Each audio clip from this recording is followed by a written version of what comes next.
జీవితంలో చాలామంది చిన్న చిన్న పొరపాట్లు చేస్తారు. అయితే ఆ పొరపాట్లను సరి చేసుకోవడం, పశ్చాత్తాపపడడం, పరివర్తనం చెందడం అవసరం అని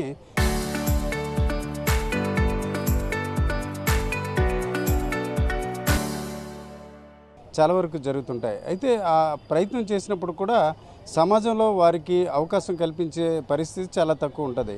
ఈరోజు చూసుకుంటే విశాఖ సిటీ పోలీస్ కమిషనర్ జ్యోతిర్గమయ్య అనే ప్రత్యేకంగా ఒక ప్రోగ్రాం ద్వారా వేరువేరు వ్యక్తులకు అంటే జీవితంలో కావచ్చు లేక వేరువేరు కేసుల్లో ఇబ్బందులు పడి శిక్ష ఎదుర్కొన్న వ్యక్తుల్ని వారిని పరివర్తనం కలిగించే ప్రయత్నంలో భాగంగా ఈరోజు వారికి విశాఖలోని వేరువేరు ప్రాంతాల్లో కొందరికి షాపులు మరికొందరికి ఆటోలు ఇట్లాగ ఇచ్చారు. ఈరోజు చూసుకుంటే దాదాపు 26 మందికి ఈ రకంగా స్వయం ఉపాధి కల్పించిన పరిస్థితుంది.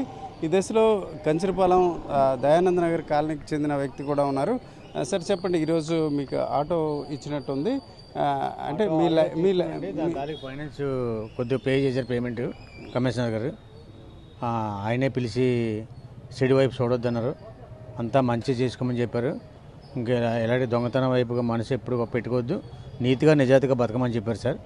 అలాగే నీతిగా పోతున్నాను సార్. 2015 నుంచి కూడా ఈ నేరాల్లో పాల్గొలేదండి. నేను శుభ్రంగా నీట్గా ఆటో వేసుకుందానండి, భార్య పిల్లలతో శుభ్రంగా ఉన్నాను సార్. సార్ ఎప్పుడైనా ఒక పొరపాటు చేసాక శిక్ష కావచ్చు, పోలీస్ స్టేషన్ కావచ్చు, జైలుకి వెళ్తారు, తిరిగి శిక్ష అయిన తర్వాత బయటకు వస్తారు. వచ్చిన తర్వాత సమాజం వేరేగా దూరంగా పెట్టేస్తుంది. ఎట్లాంటి సిచ్యువేషన్ ఎదుర్కొంటారు? దూరంగా అది ఆ బతుకు గురించి అనేసి కమిషనర్ గారు ఏమో ఈ విధంగా మనకి హెల్ప్ చేశారు. ఎందుకంటే మంచిగా బతకమారు, సమాజం వెలాస్తుంది కనుక సమాజంలో మంచి పేరు తెచ్చుకోవాలని చెప్పేసి నీతిగా బతకమని చెప్పారు కమిషనర్ గారు. ఓకే, ఇంతకుముందు పోలీసులు అంటే మీకు ఎలాంటి ఒపీనియన్ ఉండేది? ఇప్పుడు ఇట్లాంటి చేసిన తర్వాత ఎలా అనిపిస్తుంది? అంటే పోలీస్ కమిషనర్ కావచ్చు, పోలీసులు అంటే మీకు తప్పు చేసినప్పుడు భయం అనిపించేదండి, తప్పు చేయలేనప్పుడు వాళ్ళతో కలిసి స్నేహంగా కలిసి ఉంటున్నాం సార్. ఓకే, మొత్తానికి ఇప్పుడు కూడా చాలామంది యూత్ ఇట్లా కొన్ని పొరపాట్లు చేస్తారు. వాళ్ళకి ఏం చెప్దాం అనుకుంటున్నారు మీరు? యూత్ ఎప్పుడంటే మేము ఫ్యూచర్లో కష్టాలు చాలా అనుభవించాం.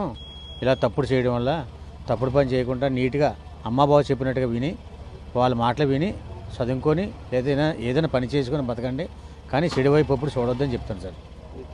నా పేరు చొప్ప అప్పలనాయుడు. ఈరోజు అప్పలనాయుడు గారు లాంటి వాళ్ళు చాలామందికి ఈరోజు స్వయం ఉపాధి కల్పించే ప్రయత్నంలో భాగంగా జ్యోతిర్గమయ్య కార్యక్రమం నిర్వహించారు. కేవలం ఆటోలు మాత్రం కాదు, వేరువేరుగా వారికి షాపులు ఇట్లాంటివి కూడా పెట్టారు. అందులో కొందరు హెజ్రాలు కూడా అంటే ట్రాన్స్జెండర్లుగా చెప్పుకునే కొందరు వ్యక్తులు ఉన్నారు. మొత్తానికి చూసుకుంటే ఒక పరివర్తనం చేయించాలి అనే ఒక ప్రయత్నంలో భాగంగా పోలీసులు ఒక ముందడుగు వేశారు. వీరికి బ్యాంకులు అలాగే కొందరు స్వచ్ఛంద సంస్థలు కూడా సహకరించిన పరిస్థితి మనకు కనిపిస్తుంది. కెమెరా పర్సన్ తిరుపతితో రామచంద్రరావు, RTV, విశాఖపట్నం.